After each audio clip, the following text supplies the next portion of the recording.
ഒറ്റപ്പേര് മോഹൻലാൽ കേരളത്തിൽ ഏറ്റവും കൂടുതൽ കളക്ഷൻ നേടുന്ന ചിത്രമായി തുടരും വിജയയാത്രയിലേക്കാണ്. കേരളത്തിൽ ഏറ്റവും കൂടുതൽ കളക്ഷൻ നേടുന്ന ചിത്രമായി തുടരും ചിത്രത്തിൻ്റെ വിതരണക്കാരായ ആശീർവാദ് സിനിമാസ് ആണ് വിവരം അറിയിച്ചത്. ഫേസ്ബുക്കിലൂടെ ആണ് ഔദ്യോഗികമായ വിവരം അറിയിച്ചത്.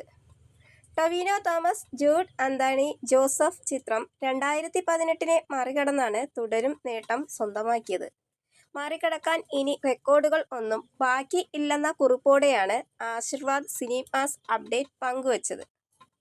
ഒരേയൊരു പേര് മോഹൻലാൽ എന്നും ഫേസ്ബുക്ക് പോസ്റ്റിൽ പറയുന്നു. നേരത്തെ ചിത്രം വിദേശ മാർക്കറ്റിൽ 10 മില്യൺ ഗ്രേഡ് കളക്ഷൻ എന്ന നേട്ടം പിന്നിട്ടതായും അണിയറ പ്രവർത്തകർ അറിയിച്ചിരിക്കുന്നു. എമ്പുരാനാണ് മുൻപ് ഈ നേട്ടം കൈവരിച്ച മറ്റൊരു ചിത്രം. 2016 പുറത്തിറങ്ങിയ മോഹൻലാൽ വൈശാഖ് ചിത്രം പുലിമുരുകനെ മറികടന്നാണ് 2023 പ്രദർശനത്തിനെത്തിയ 2018 കേരളത്തിൽ ഏറ്റവും കൂടുതൽ കളക്ഷൻ നേടിയ ചിത്രമായത്. 89 കോടിയിലേറെ രൂപയാണ് 2018 കേരളത്തിൽ നിന്ന് മാത്രം നേടിയത്.